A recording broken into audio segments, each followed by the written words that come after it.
Hello बच्चों, तो आप प्रश्न को देखते हैं।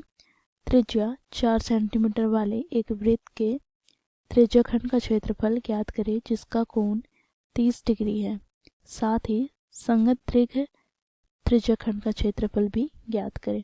तो दिए गए प्रश्न की मुख्य अवधारणा की बात करें तो हम देख, यदि ओ केंद्र वाला एक वृत्त है बच्चों जिसकी त्रिज्या ओ ए तथा ओ बी केंद्र पर थीटा डिग्री का कोण बनाती है, तो बच्चों यहाँ पर हम त्रिज्याखंड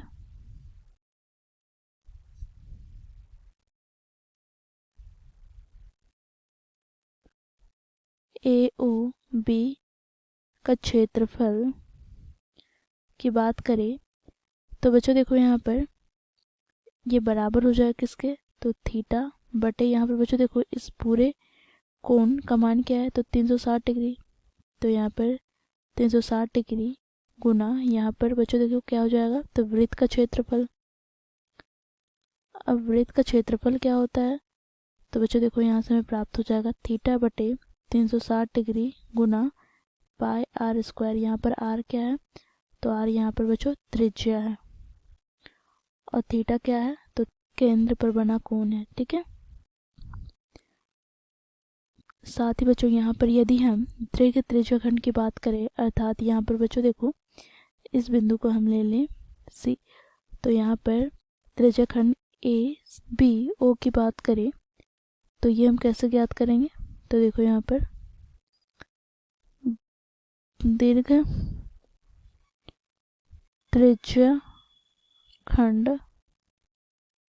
का क्षेत्रफल बराबर हो जाएगा वृत्त का क्षेत्रफल, अर्थात पाई स्क्वायर में हम माइनस कर देंगे क्या, तो ये लघु त्रिज्याखंड का क्षेत्रफल अर्थात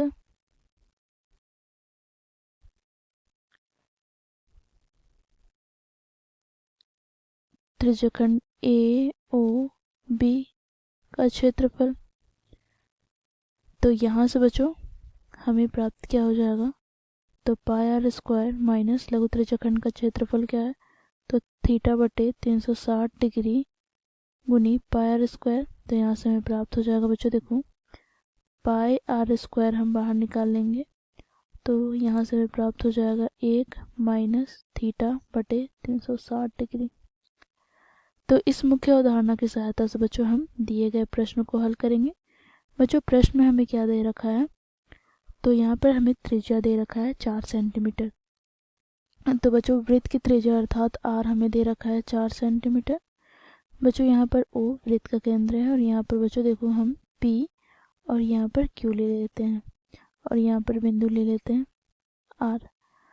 अब बच्चों देखो यहाँ पर क्योंकि त्रिज्या आर बराबर हमें 4 सेंटीमीटर दिया गया है, बच्चों यहाँ पर दोनों त्रिज्याएं केंद्र पर 30 डिग्री का कोण बनाते हैं।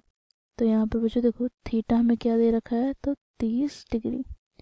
तो यहाँ पर हम लिखेंगे थीटा बराबर 30 डिग्री। तो इसलिए बच्चों यहाँ पर हम लघु त्रिज्याखंड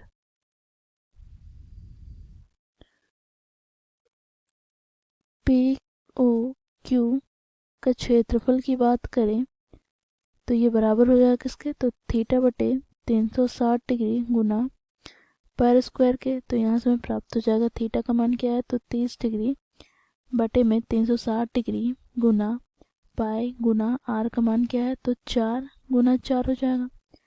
तो यहाँ पे शून्य से शून्य कट जाएगा, यहाँ पे 4 9 36, यहाँ पे 3 तिया 9। तो हमें यहाँ पर प्राप्त क्या हो गया, तो 4 पाई बटे 3। अब बच्चों इसे हम सरल कर ले तो यहाँ से हमें प्राप्त हो जाएगा 4 गुना पाई का मान 22 बटे 7 गुना क्या होगा, देखो बटे में क्या है, तो 3। तो यहाँ से हमें प्राप्त हो गया बच्चों देखो 88 बटे 21। बच्चों इसे हम सरल कर लें तो हमें प्राप्त हो जाएगा 4.19 सेंटीमीटर स्क्वायर। ये हमें लघु त्रिज्याखंड का क्षेत्रफल प्राप्त हुआ। अब बच्चों देखो यहाँ से हम क्या करेंगे, संगत दीर्घ त्रिज्यखंड का क्षेत्रफल ज्ञात करेंगे। तो मुख्य अवधारणा में हम लोगों ने सूत्र देखा है। तो बच्चों देखो यहाँ पर वृत्त का क्षेत्रफल में से बच्चों हम लघु त्रिज्यखंड का क्षेत्रफल घटा देंगे।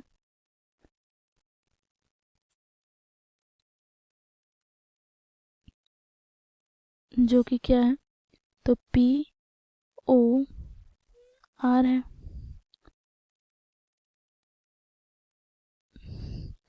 तो यहाँ से हमें प्राप्त हो जाएगा, देखो दीर्घ त्रिज्यखंड क्या है, तो देखो यहाँ पर पी आर क्यू ओ, तो इसे हम लिख लेते हैं पी आर क्यू ओ। अब बच्चों देखो यहाँ से पाई का मान 22/7 गुना 4 गुना 4 माइनस यहाँ पर 4.19। तो यहाँ से हमें प्राप्त हो जाएगा बच्चों, देखो 22 गुना 16/7 माइनस 4.19। बच्चों इसे हम सरल कर ले तो यहाँ पर 22 गुना 16 को हम गुना कर ले तो हमें प्राप्त हो जाएगा 352, और बटे में क्या है, तो 7 माइनस 4.19। अब बच्चों देखो यहाँ से हम जब 352 को 7 से विभाजित करें तो हमें प्राप्त हो जाता है 50.28 माइनस यहाँ पर 4.19। अब बच्चों यहाँ से हमें प्राप्त हो जाएगा 46.09। तो इस प्रकार बच्चों हम लोगों ने मुख्य अवधारणा की सहायता से लघु त्रिज्यखंड का क्षेत्रफल ज्ञात किया 4.19 सेंटीमीटर स्क्वायर, और संगत दीर्घ त्रिज्यखंड का क्षेत्रफल ज्ञात किया, यहाँ पर देखो 46.09 सेंटीमीटर स्क्वायर। तो ये हो जाएगा बच्चों हमारा दिए गए प्रश्न का उत्तर। आशा करती हूँ आप लोगों को यह प्रश्न समझ में आया होगा। Thank you.